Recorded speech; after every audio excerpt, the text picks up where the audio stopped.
Hola, amantes de las historias basadas en hechos reales. ¿Habían oído hablar de Akiyuki no Saka? Me imagino que a muchos no les suena el nombre, pero puede que les suene la película animada con el mismo nombre del libro La tumba de las luciérnagas, que se estrenó en 1988. También se hizo una película para televisión, La tumba de las luciérnagas, en 2005 y una serie de televisión, La tumba de las luciérnagas, en 2008. Ahí les dejo estas tres referencias por si se animan a verlas, ya que en este video solo conoceremos la verdadera historia de Akiyuki no Saka.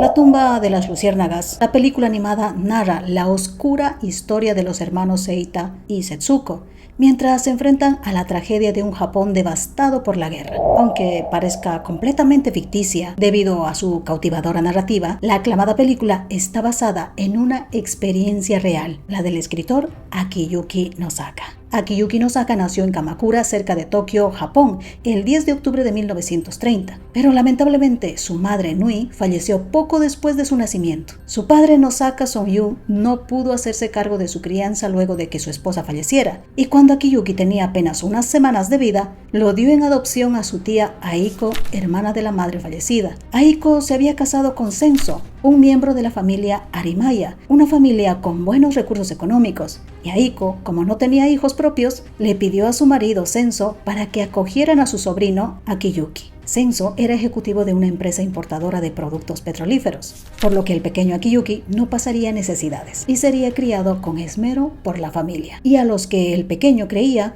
que eran sus verdaderos padres, y con los que vivió muy bien en la ciudad de Kobe. En esta fotografía podemos ver al pequeño Akiyuki de unos 8 o 9 años ya, junto a sus padres adoptivos y a su abuela adoptiva Koto.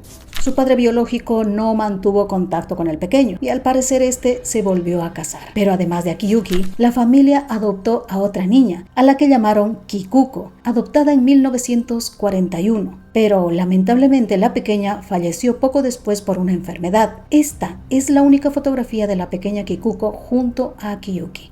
Pero también recordarles que 2 años antes, en 1939, ya se había desatado la Segunda Guerra Mundial, siendo el conflicto bélico más grande y mortífero de la historia de la humanidad. Una declaración de guerra.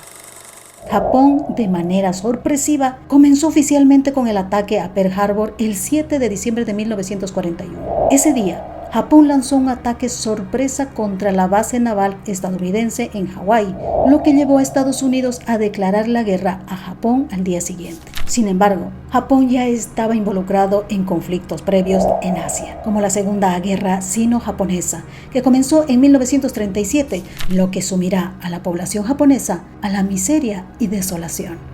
Y continuando con la historia de Akiyuki, en 1944 la familia adoptó a otra pequeña niña de 3 meses, a la que llamaron Keiko, pero desafortunadamente no pude encontrar ninguna fotografía de la pequeña. Lo que sí se sabe es que la familia vivió muy bien y los niños muy bien protegidos y cuidados por sus padres. Cuando la Segunda Guerra Mundial llegó a Japón, Akiyuki era demasiado mayor para ser evacuado y demasiado joven para ser reclutado, por lo que se unió a un grupo de adolescentes encargados y responsables de la defensa antiaérea. Pero el 5 de junio de 1945 los ataques aéreos habían llegado a la ciudad de Kobe, donde la familia vivía.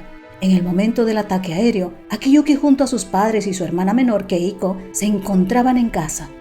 Un intenso incendio separó a Akiyuki de su familia y más tarde se enteró de la pérdida de su padre Senso por las bombas incendiarias.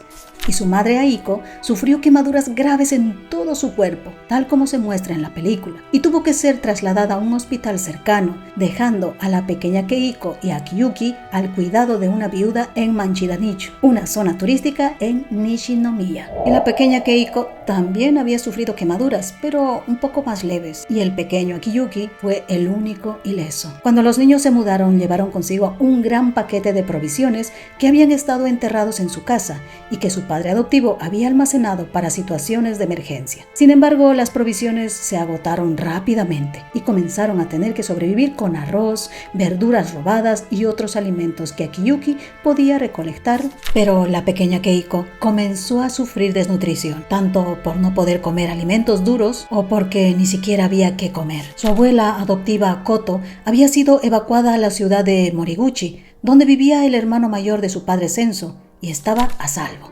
Akiyuki, de 14 años, se vio obligado a mudarse de un lugar a otro por los ataques aéreos, llevándose a su pequeña hermana Keiko, que todavía usaba pañales. Akiyuki, cargado de su hermana de 16 meses, iba vagando entre los escombros de una ciudad ya destruida. A partir de aquí, su vida se fue desarrollando de manera muy similar a los eventos de la película, con la excepción de detalles claves que les iré contando a lo largo de este video, como con la edad de la niña. En la película tiene 4 años, pero en realidad la pequeña Keiko tenía 16 meses. Los dos hermanos huérfanos estaban en aquellas ciudades destruidas, buscando lugares relativamente seguros para pasar la noche y hacer grandes peripecias para conseguir un poco de comida. Pronto se vieron obligados a huir de la zona en destrucción. En ocasiones, el niño se sintió obligado a robar para alimentar a su hermana y realmente capturó luciérnagas para distraer a su hermana para apaciguar su hambre, tal como se ve en la película. Para Akiyuki era muy complicado alimentar a la pequeña. Traumatizado por el ataque al que ya había sobrevivido, Akiyuki huía inmediatamente con Keiko a un refugio antiaéreo cercano cada vez que oía a las sirenas antiaéreas. Esto provocó que los vecinos lo tildaran de cobarde por huir en lugar de ayudar con las tareas de extinción de incendios. Luego pasaron a vivir permanentemente en el refugio antiaéreo debido a un incidente entre la viuda que los acogía y su abuela Koto. La abuela acusó 2 veces a la viuda de robar objetos que habían quedado a su cargo. La viuda entonces sacó todas sus pertenencias al pasillo y dijo que si realmente eran tan valiosos, debían ser llevadas al refugio antiaéreo para su custodia. Akiyuki se quedó solo otra vez. La estancia en el refugio antiaéreo empeoró el estado de la pequeña Keiko. Para agosto, los dos hermanos fueron enviados a la prefectura de Fukui para alojarse con un conocido. Keiko dejó de caminar y volvió a gatear, demasiado débil para comer o llorar. Finalmente, su pequeño cuerpito no resistió más y fallecería de inanición por la escasez de alimentos. Es decir, la pequeña falleció de hambre mientras dormía el 21 de agosto de 1945. Akiyuki obtuvo un certificado de defunción, incineró sus restos y partió hacia Moriguchi para reunirse con la que quedaba de su familia. Para entonces su madre adoptiva, Aiko, se estaba recuperando, aunque seguía herida, y a diferencia de las imágenes de la película, Akiyuki Nosaka no murió como en la película el 21 de septiembre de 1945. Al contrario, él sobrevivió y en 1946 Akiyuki regresó a la escuela, pero reprobó el examen del ingreso a la escuela secundaria al año siguiente. Recurrió a actuar como proxeneta para los soldados de ocupación alrededor de Osaka. Se mudó a Tokio unos meses después, donde su madre adoptiva Aiko tenía familia, pero allí fue atrapado robando a 2 mujeres con las que vivía. Inmediatamente fue enviado a un centro de detención de menores en Tokio. Durante 2 meses permaneció en cautiverio, junto con una mezcla de huérfanos de guerra y delincuentes menores de edad. Cabe destacar que los niños eran liberados si sus familiares lo reclamaban. Sin embargo, su madre Aiko y sus familiares no fueron a reclamar para sacarlo. No se sabe si quisieron dejarlo allí como una especie de castigo o simplemente ya no podían hacerse cargo de él. Estas celdas no contaban con muebles, solo un pequeño cubo para el inodoro. Su dieta se limitaba a una mezcla de cebada, sorgo y agua. Muchos de sus compañeros de celda enfermaron y murieron. Y al darse cuenta de que su propia salud estaba decayendo, Akiyuki pidió la ayuda de quien menos te lo imaginas: una gota de esperanza. Hasta que finalmente una gota de esperanza llegó a su vida. Akiyuki informó a las autoridades sobre su padre biológico, que éste tenía un cargo en la política. Su padre, aquel que lo había abandonado, reapareció de repente y al parecer recientemente tuvo un cargo político como concejal y al enterarse de la situación de su hijo, acudió a su rescate, probablemente porque se vería bastante mal para un líder político recién elegido tener a su hijo sufriendo en un centro penitenciario. O realmente sentía que era lo correcto, ahora que lo necesitaba más que nunca. Y a partir de ese momento, él se ocupó en los años posteriores de su hijo. Más tarde, Akiyuki estudiaría en la Universidad de Waseda literatura francesa, pero claramente ya no era capaz de llevar una vida tranquila y, atormentado por cuestiones existenciales, abandonó sus estudios, pasando de un trabajo esporádico a otro, lavando perros, llegando incluso a vender su sangre, y también poco a poco se incursionó en el terreno de la música. Sin embargo, aquellas experiencias tan traumáticas de su adolescencia lo perseguirían por muchos años. El amor de su vida. Allá por 1959, mientras actuaba en Tokio, conoció a una bella mujer. Ella era Yoko, de 19 años, una actriz de teatro. Akiyuki entonces ya tenía 30 años. Se enamoraron y posteriormente se casaron en 1962 y 2 años después tuvieron a su única hija, Mao, formando así su propia familia. Hasta ese entonces Akiyuki había logrado sobrevivir, pero aquella culpa por la muerte de su hermana lo acompañaría durante gran parte de su vida. Tanto es así que a medida que su hija Mao crecía, sin darse cuenta para Akiyuki, se convirtió en un detonante de traumas reprimidos relacionados con su hermana. Akiyuki se ponía muy nervioso cada vez que Mao no terminaba su comida. Llegó a tener la paranoia de que ella cayera muerta repentinamente o muriera mientras dormía, y tenía visiones de su casa y su familia ardiendo en llamas. A lo que Akiyuki escribió: Mao tiene ahora más o menos la misma edad que mis desafortunadas hermanas cuando murieron, y sus imágenes se superponen. Me siento incapaz de ser el padre de Mao y me pregunto cuánto tiempo podré cuidarla y protegerla. Por esa razón, Akiyuki se refugió escribiendo novelas. Su debut formal en la literatura llegó en 1963, cuando publicó su novela Los pornógrafos. El escándalo que provocó con este libro lo hizo famoso. Además de traducciones en varias lenguas, este libro tuvo una adaptación cinematográfica en 1966. Akiyuki continuó su carrera como escritor con el libro Las algas americanas de 1967. Pero ese mismo año alcanzó el reconocimiento internacional con el lanzamiento de su novela La tumba de las luciérnagas, un relato parcialmente autobiográfico. Hasta ese entonces, Akiyuki Nosaka había lidiado con un síndrome de superviviente bastante grave, por lo que optó por escribir este libro de su propia historia con un hermano mayor que lo da todo por su hermana pequeña. Con el libro semi-autobiográfico La tumba de las luciérnagas, intentó redimirse y rendir tributo a su pequeña hermana Keiko. El libro rápidamente se convirtió en uno de los mejores retratos de esa época tan dura para Japón, y a día de hoy se sigue estudiando para mostrar los horrores de la guerra. Gracias a este libro ganó en 2 ocasiones el premio Naoki, que reconoce a los nuevos talentos de la literatura japonesa, y escribió muchos libros más. Obtuvo el premio Noshikawa Eiji de la literatura y el premio Izumi Kyoaka.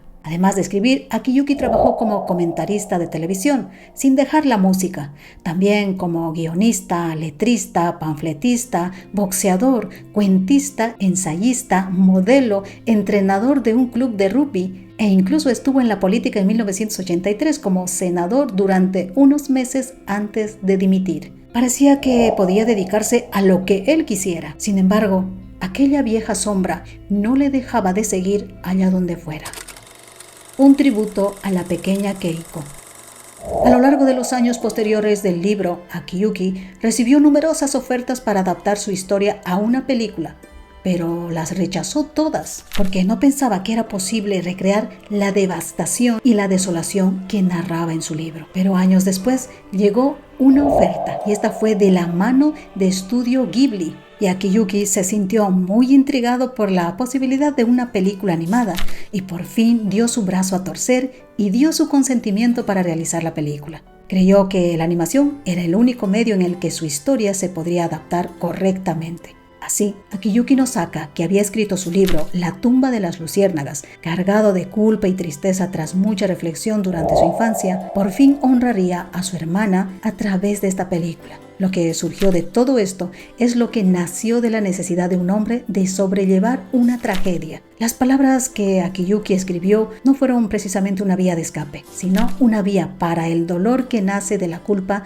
de un niño que logró sobrevivir y que tras aquella pérdida terminó solo y con grandes sentimientos de culpa. Pero Akiyuki en realidad se sentía culpable por la pérdida de su hermana o por algo más. Al parecer, el escritor había estado guardando un secreto que no lo dejaba en paz y por fin, muchos años después, saldría a la luz.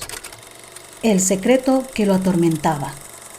En 1987, Akiyuki se armó de valor y por fin confesó lo que realmente pasó con la muerte de su hermana. Y con estas duras palabras dijo: hablando honestamente, hubo un alivio cuando mi hermana murió y mi carga se fue. Ya nadie me despertaría en medio de la noche con su llanto y ya no tendría que deambular con una niña en mi espalda. Lamento mucho decir esto sobre mi hermana, pero yo también tuve esos sentimientos. Por eso no he vuelto a leer mi novela, ya que odio eso. Es muy hipócrita. Akiyuki también admitió más adelante en su biografía que su historia era una mentira, ya que no había sido tan amable con su hermana como el niño de la película lo era con la niña, porque en realidad Akiyuki se había comido la comida que podría haber compartido con la pequeña y que en varias ocasiones la golpeó en la cabeza para que dejara de llorar. Pero también habló de otros pequeños detalles, como cuando ocurrieron los bombardeos aéreos. No fue él quien salvó a su hermana del edificio en llamas, sino su madre.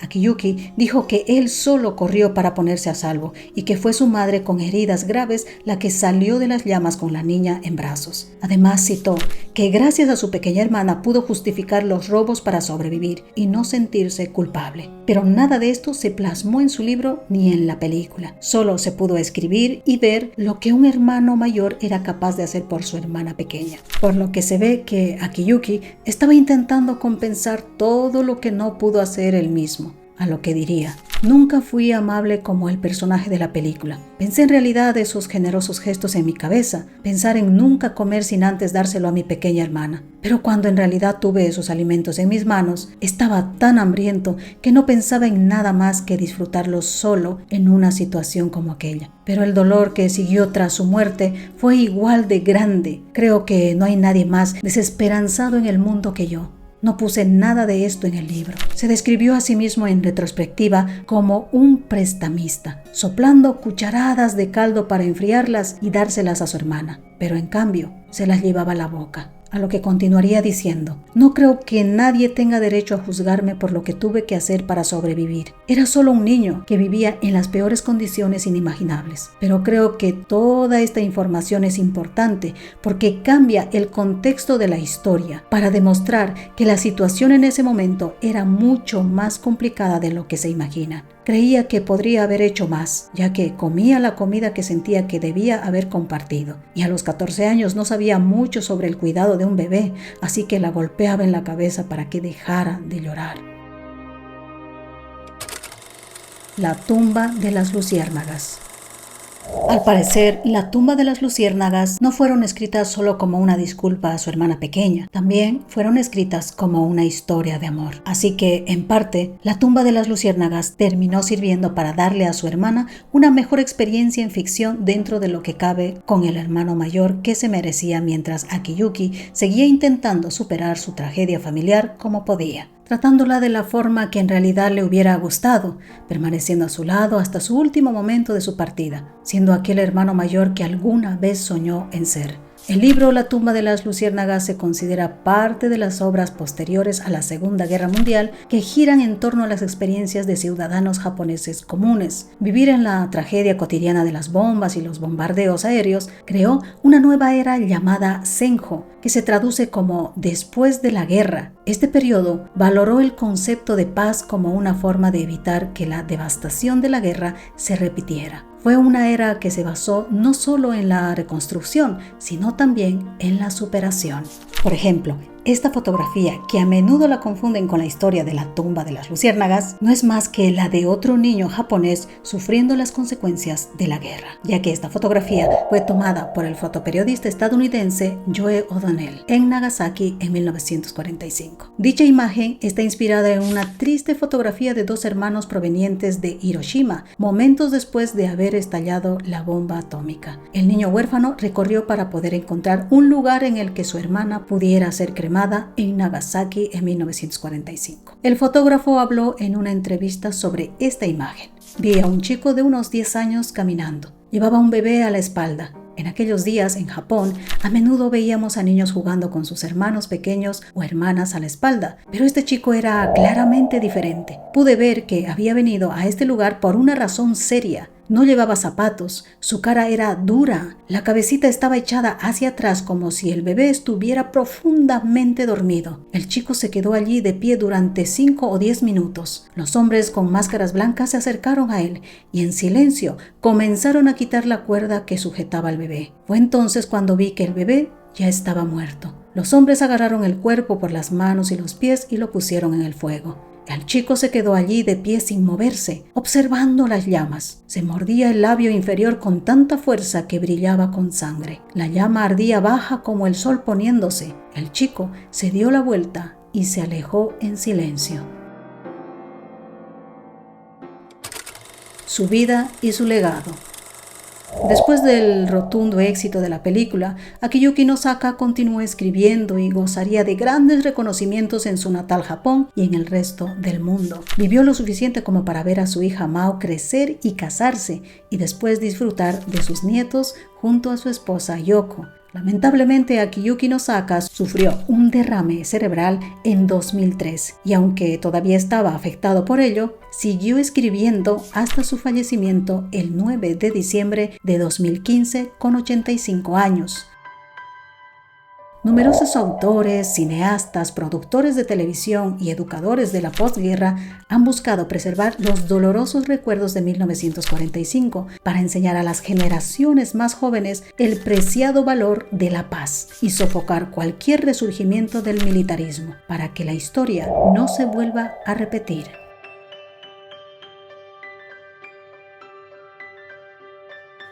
Y así llegamos a la parte final de esta extraordinaria historia.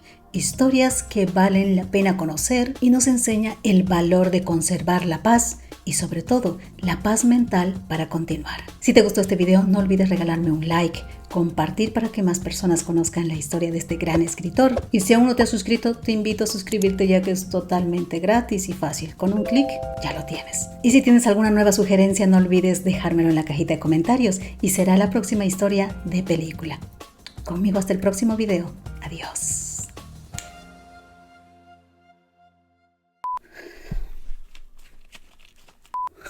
Vamos a morir de calor.